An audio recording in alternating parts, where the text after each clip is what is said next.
फैजाबाद खंड स्नातक निर्वाचन क्षेत्र से जनपद के विभिन्न 56 बूथों पर स्नातक शिक्षक सहित अन्य बड़ी संख्या में घरों से निकल मतदान कर रहे हैं। इन मतदाताओं की माने तो पुरानी पेंशन बहाली, शिक्षकों को दिए जाने वाले विभिन्न सुविधाओं की बेहतरी, स्नातकों को रोजगार सहित अन्य विषयों को ध्यान में रखकर मतदाता अपने मताधिकार का प्रयोग कर रहे हैं।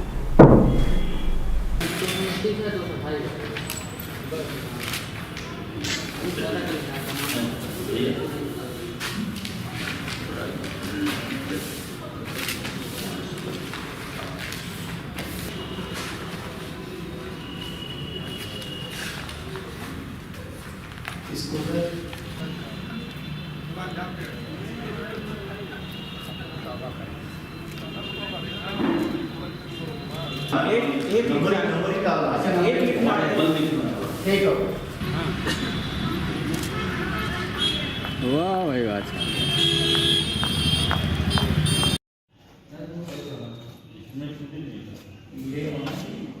निकल गए बाहर। डीबी पे हम खड़े हैं, गेट पे आप कहाँ हैं?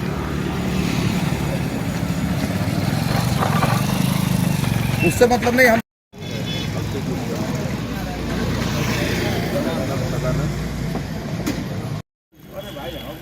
बताइए, आप यहाँ कोई पर्ची मिल ही नहीं रहा है, ऐसा अधिकारी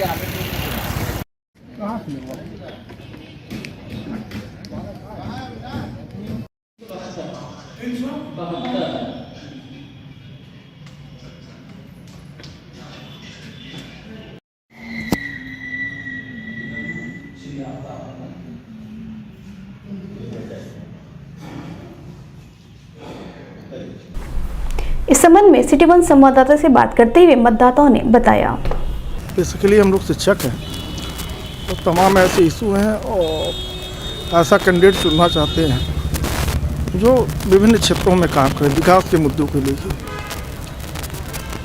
विकास के नाम पे आपने जी सर, मेरा सबसे पहला मुद्दा तो यही है कि पुरानी पेंशन हो जाए, क्योंकि ऑलरेडी मैं एक शिक्षिका हूँ, तो हम लोग का सबसे पहला मुद्दा तो यही होता है ना जी।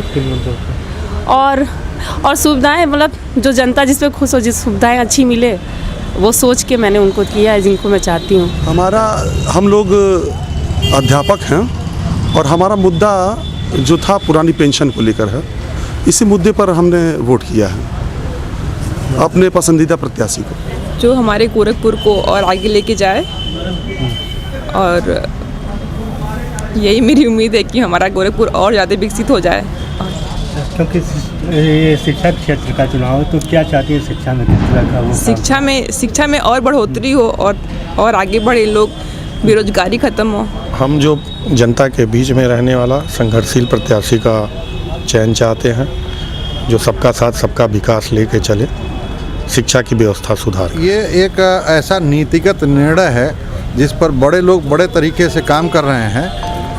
मुझे लगता है कि पुरानी पेंशन के जगह पर जो नई पेंशन नीति है, उस नई पेंशन नीति में जो पेंशन भोगी लोग हैं उनके हितों का ध्यान रखते हुए कुछ ऐसी योजना बनाई जाए जिससे सरकार का भी कोई नुकसान ना हो और जो हमारे कर्मचारी हैं जो सेवानिवृत्ति के बाद पेंशन के लिए अर्ह होते हैं उनके साथ भी कोई अहित न होने पावे।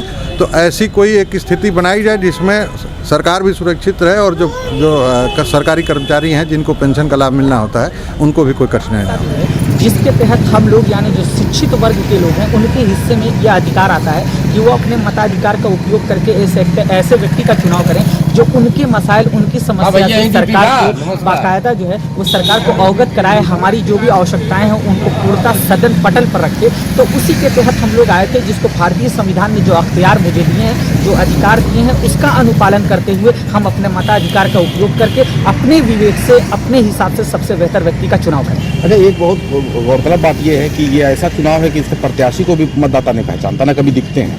असल में दुर्भाग्य कहिए इस बात का, मैंने आपसे अभी कहा इसका जो क्षेत्र है वो बहुत विस्तृत है। मैंने आपसे अभी कहा कि एक प्रक्रिया है और प्रक्रिया का पटल जब आप देखेंगे तो आपको पता चलेगा कि एक सीट पर लगभग 15 या 16 जिले पर 16 जिले का मतलब आप समझ रहे हैं, एक जिले में 1 या 2 सांसद हुआ करते हैं। अब आप अंदाज़ा लगा लीजिए कितना विस्तृत क्षेत्र है। इस वजह से हालांकि ये कहीं ना कहीं विडंबना है और मैं ये कहूँ कि ये हम लोगों का दुर्भाग्य है कि हम लोग नहीं देख पाते हैं, लेकिन चूंकि भारतीय संविधान ने हमको ये प्रावधान दिया है और ये मेरी नैतिक जिम्मेदारी है, और जो भी इसके वोटर हैं या जो इस परिसीमन के अंदर आते हैं उनको चाहिए कि वो वोट दें।